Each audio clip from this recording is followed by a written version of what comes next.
Stub Clubbers, and welcome to another day of 25 Days of Disney. I'm Jennifer. I'm Amanda. And today we're coming at you with day 4, and we're going to talk about 101 Dalmatians, animation versus live action. Which one's your favorite? I honestly like both of them.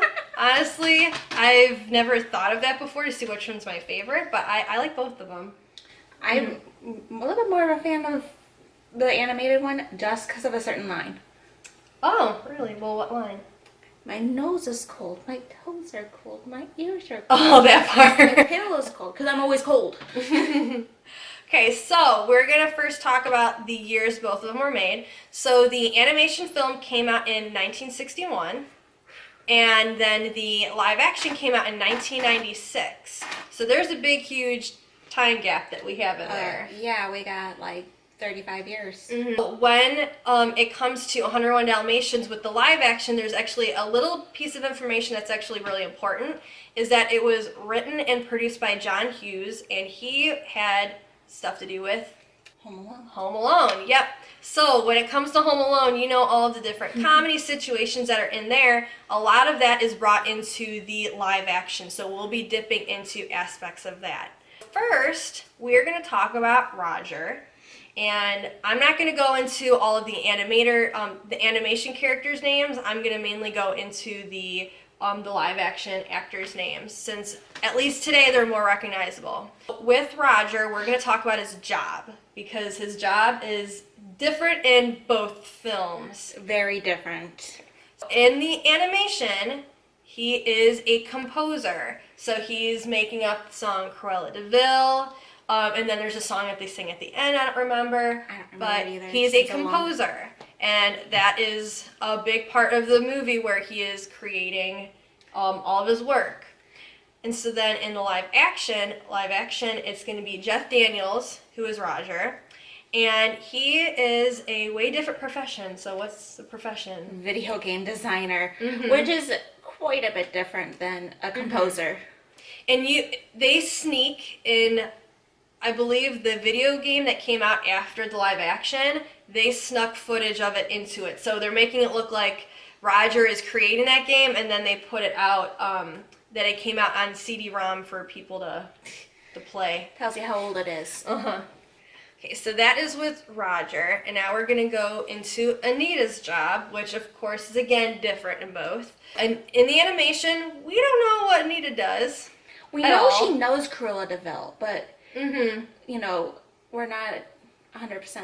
I don't know. She just walking her dog. That's they don't show anything of what she does. They don't really talk about who she is.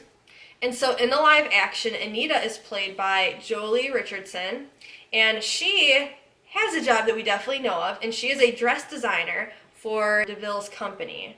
Do you remember what the company's name was, or was it just called De Vil?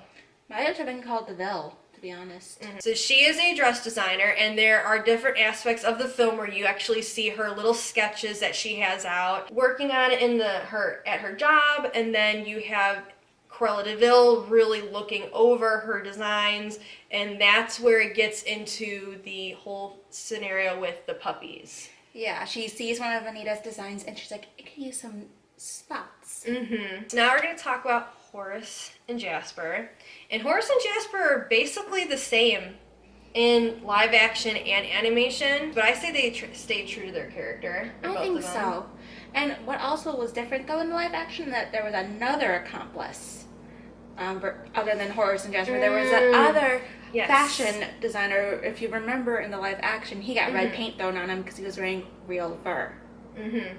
Yeah, so there was another person. I did forget about that they had another middleman dealing with Cruella De Vil, because I think she figured out that Horace and Jasper were not going to be good at getting it done, or I believe it was that he was the buyer, or there was something to deal with him with it. He approved of her idea of using the puppies, and he, I think, helped get, not all the puppies came from Anita, and there's no way a dog could have a lot of puppies, that many. If you remember in the animated film, they said, I think it was 15 puppies they had to get the other puppies from somewhere. Mm-hmm. So I think he had a hand in getting puppies. And knowing where they were. Right, like from shelters, from puppy mills, all those sort of stuff. With the live action, we have Jasper played by Hugh Laurie, which this was before his House fame. So Dr. House was Jasper. And then Horace was Mark Williams, which was Arthur Weasley. So this was before Harry Potter. So we have Ron Weasley's dad playing one of the crooks in the movie. That's always funny to see what they've done before one of their major roles, so that was kind of cool. Oh, yeah. And so one of the important things, like I talked about with John Hughes, is that Home Alone situation comedy scenarios thing. So when it came to Horace and Jasper, they made them kind of clumsy, just like in the animation, but what they did was they brought in all of that Home Alone, like them getting hit on the head, them falling, yeah, basically all the booby traps. Happens in the barn, in the houses. It kind of gets snuck in all of there, and it brings in the comedy relief into it. Yeah. Mm-hmm. Our major villain, Cruella De Vil, the famous song after her. Mm-hmm. She's essentially the same person in both movies. They didn't change her that much. She's a little crazy in both, let's be honest. Mm-hmm. Though there was something about her seeing a puppy that like triggered her in the live action movie. Mm-hmm. So there was some stuff added to make her kind of progress the crazy. Mm-hmm. But in the animated, she was just straight up crazy. Mm-hmm. And then Glenn Close played her in the live action, and the same thing with Horace and Jasper. They added in the Home Alone scenario stuff. So if you remember, there's a scene where there's all the stuff going on with the animals in the barn that she falls in some, I don't know what the heck that was. It was some type of brownish goop that she falls into it, which is a Home Alone kind of thing. And then she comes and falls out of it, and that's just a kind of classic Home Alone thing that got put in the movie. Stuff like that, it was not in the animation, so that's where that stuff kind of got snuck in there. Yeah, in the animation, she just had a major car accident. Yep. Was there a car accident in the live action? I don't remember. It's been so long. There is a big, huge difference between the animation and the live action. Do you know what that is?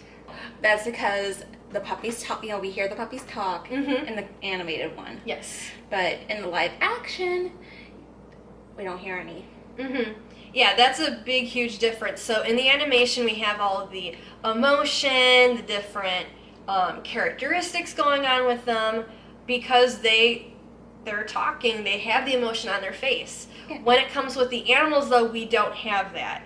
And that's actually very surprising that went on in the 90s, because in the 90s we had Disney's Homeward Bound that came out in the 90s. They didn't have them talking per se with their mouths moving, but they did voiceovers. Right. And there was other movies that did that too, with the voiceovers.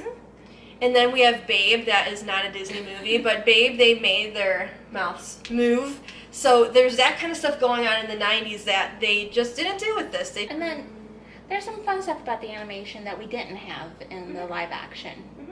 And so what would that be? Well, there's no Cruella De Vil. Cruella De Vil. Yeah, we don't have our songs in there. We don't have any of like the musical aspects. That was all kind of taken out.